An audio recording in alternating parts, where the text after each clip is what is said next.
unceasing are the tides of man. As time shall shift, the wise heart shall lift and fall.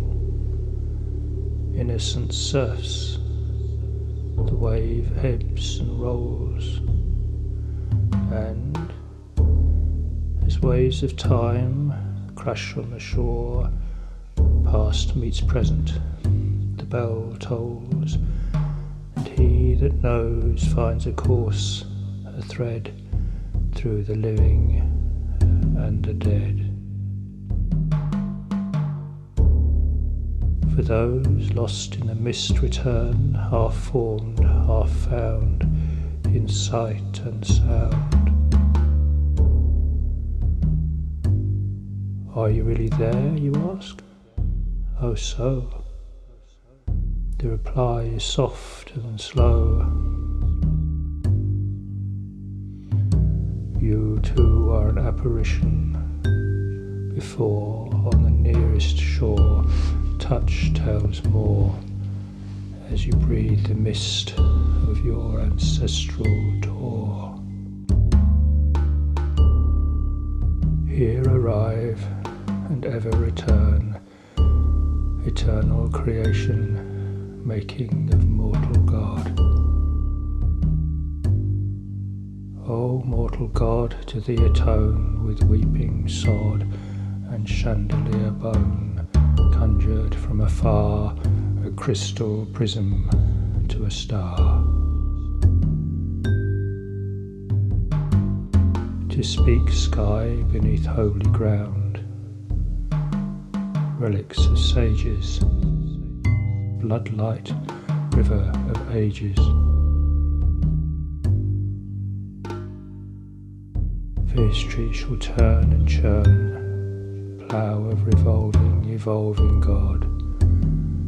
Within the body the humble sod, and beneath humble feet all worlds shall emphatically meet.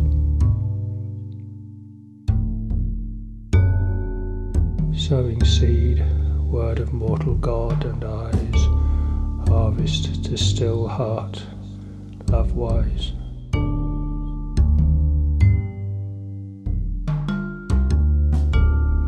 The little town is sleeping now. Thoughts float in the air, feelings are underground. The dream dew settles. Mr. Foible stirs. There is a glimmer of light over Shiptvet forest. Seen with the rocks, the moss, the lichen, the wooden houses, the ice and snow, the tractor, the people, the plough, the barn, the farm, the cows, the horses, the elk, the hunter, the wolf, the deer, the sky, the clouds, the lake, the trees, the fields. Heard with the birds, the silence, the voices, the car, the school bus. Tasted with the salmon, the carrots and potatoes, the gravy, the coffee. Touched was the earth, the air, the friend, the foe, the pen, the shovel, the hammer, the spanner, the brush, the floor. Smelt was the air. All conjured together into this day. And there was no divide in the mind. The felt thought, the dream imagined, the spirit left unimagined, the hope remembered, and the longed-for memory between them tied the knot. And forward into the past, back into the future, the memory shall be the spirit returned. There was no divide in the mind. In a spell, dreams of the dead, dead is the dream, dream dead, dead dream, ghosts half alive in dreams. Thought is child of the ghost and father to the feeling. Feeling vibration gathers pain and pleasure, yes and no. Arise. A pain acknowledged, merely the alarm, caution in the organism below.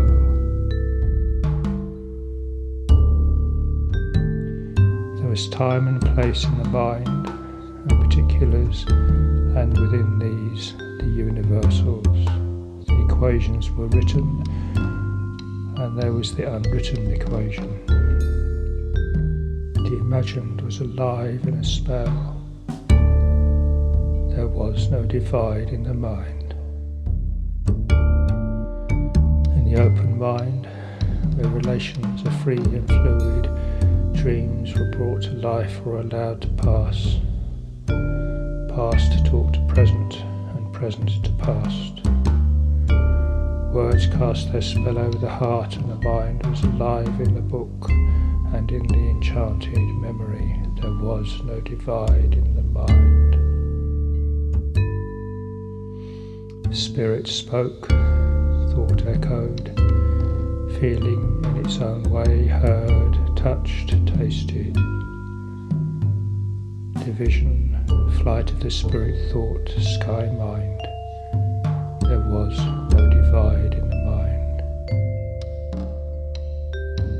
There was no self, no being, only knowing in the mind, and truth was the real light.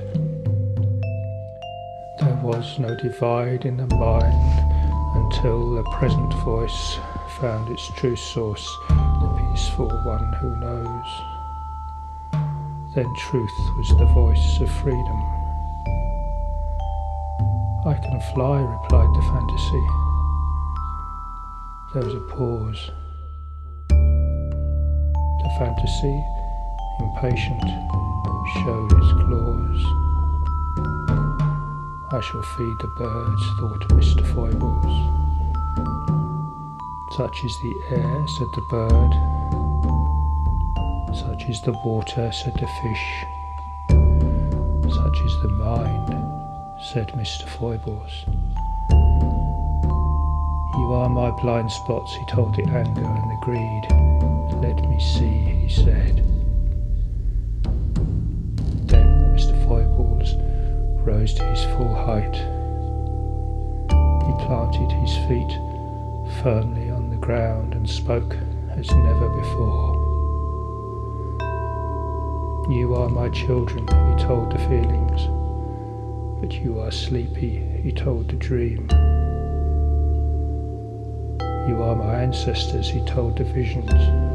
You are not dead, he told the spirit and the spell. You should be my legacy, he told the thoughts.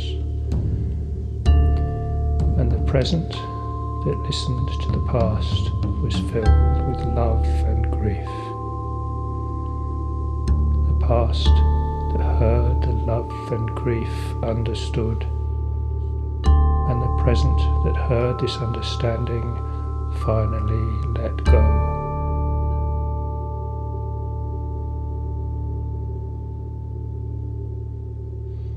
And meanwhile, seen by the unseen was the water of Mork Lake, heard by the silence was the breeze of the heron, touched by the untouched, found by the future,